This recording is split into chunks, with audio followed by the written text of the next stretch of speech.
At the age of 12, when Red first dropped out of school to work, he encountered an event that would completely change his life. Coming from a poor family, he left school early and relied on manual labor to make a living. No matter where he went, he was looked down upon. No one could have imagined that he would become a world-renowned billionaire. He had just lifted a block of ice when a sudden honk from behind startled him, causing the ice to scatter all over the ground. The wealthy kid behind him showed no remorse and instead mocked him with insulting words. This made Red, who was just stepping into society, appear quite awkward.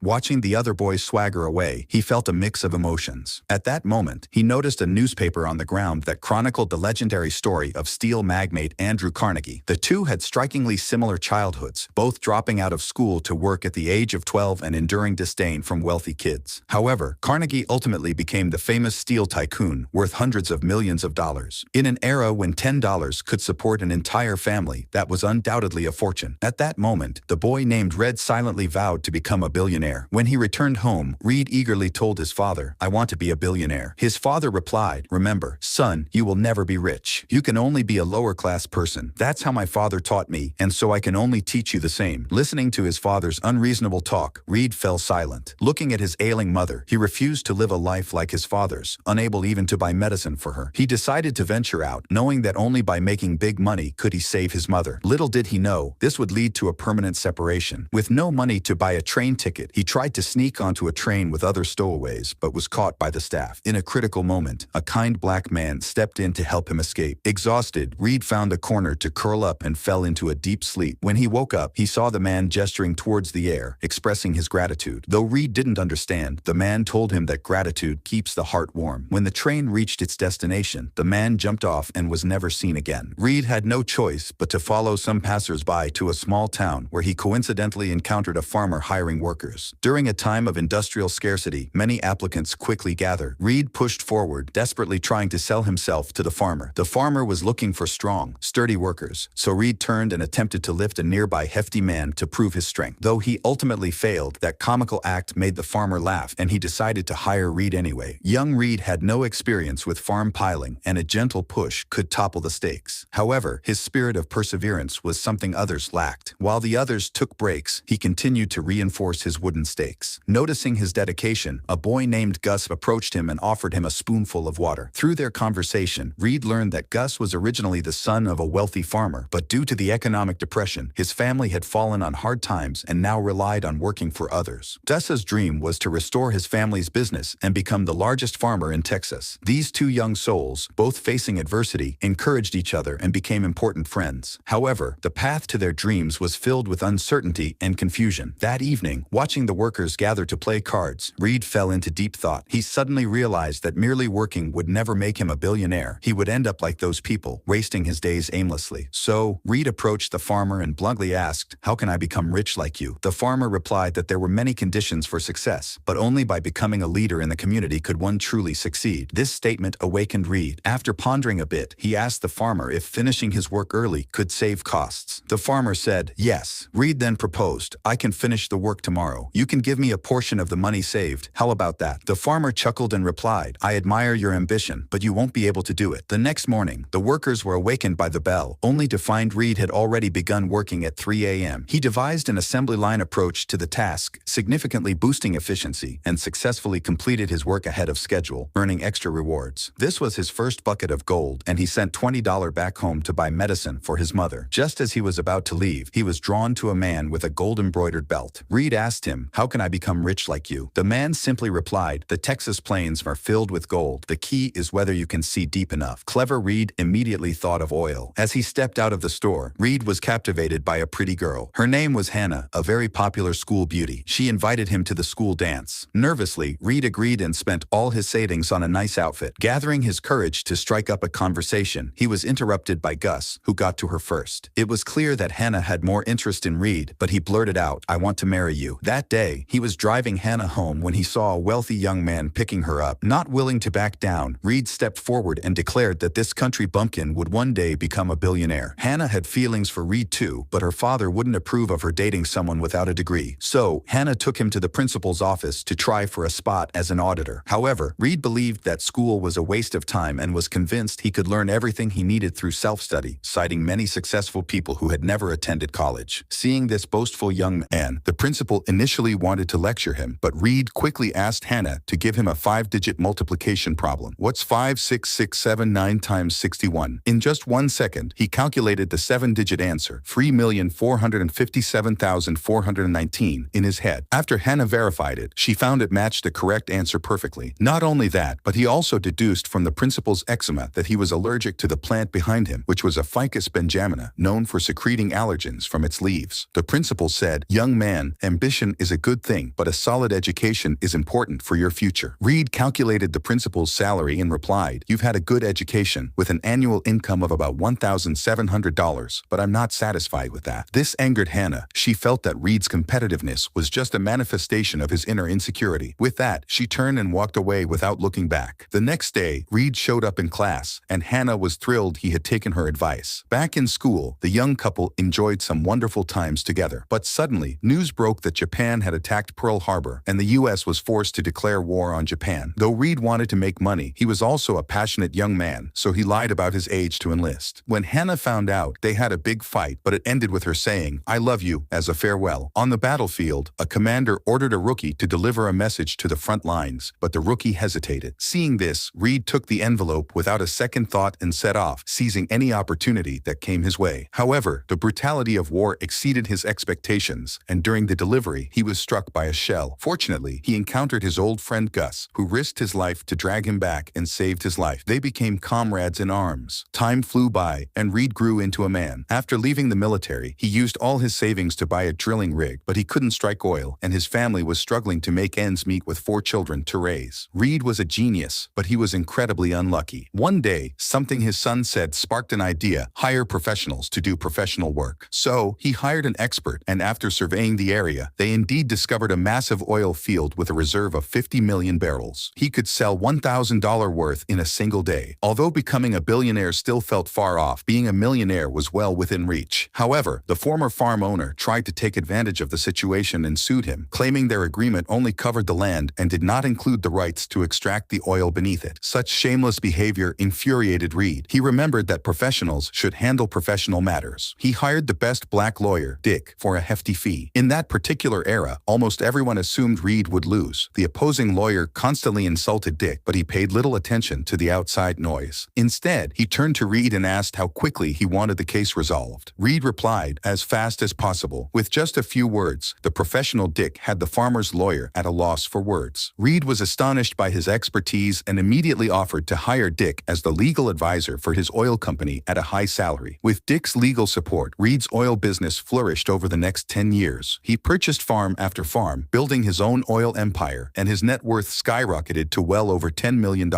As Reed's business grew larger, he focused all his attention on work, which led his children to become spoiled and irresponsible, only asking for money and doing nothing productive. But Reed didn't care. All he wanted was to make more money and become a world-renowned billionaire. With more oil fields being discovered, the market became saturated, causing crude oil prices to plummet. Reed always remembered what the farmer had told him, to always be a leader of the times. Determined to find a new path, Reed decided to refine oil himself and create his own supply chain. He quickly set his sights on a struggling refinery on the brink of bankruptcy. He approached the owner with Dick, but the owner's arrogance turned into disdain during their negotiation, leading him to refuse to sign a contract and instead send Reed home to wait for news. Reluctantly, he and Dick returned to the hotel. However, that waiting turned into 2 weeks with no response. The next day was Christmas. Despite the obstacles, Dick insisted on going home to be with his family. The refinery was too important to Reed, so he stayed behind alone, waiting for news. Finally, the next day, he received the contract. It turned out the refinery's owner had already been prepared to transfer it to him, simply wanting to test Reed's sincerity. After this acquisition, Reed saw headlines in major newspapers declaring him a billionaire. He had finally realized his childhood dream of becoming a multimillionaire, but as he looked around, he found no one to share in his joy. Meanwhile, he received a call from his wife with devastating news. Dick had been in a car accident on his way home, and both his kidneys were severely damaged, leaving him reliant on dialysis to survive. The only hope now was for someone to donate a kidney to save him. Seeing his friend lying weakly in the hospital, Reed decided to donate one of his kidneys to save his old buddy's life. The words of that kind black man from his childhood on the train echoed in his mind, reminding him to be grateful for life's gifts and the lessons time had taught him. After this experience, Reed finally understood the meaning of life. Once discharged, he held a family meeting and announced that he would use all his wealth to establish the charitable foundation to help those those in need. He then gave each child $10,000, encouraging them to use it to help others. This was a test, but his children seemed to have already calculated how to spend the money. Only his youngest son returned the money, expressing a desire to invest it in the foundation. Ultimately, the youngest son became the heir of the foundation. The story is based on John D. Rockefeller, one of the founders of ExxonMobil, the world's largest oil company and America's first billionaire, often referred to as the King of Oil. Please subscribe to my channel. In the next episode, we'll share another movie about how an ordinary person gets rich.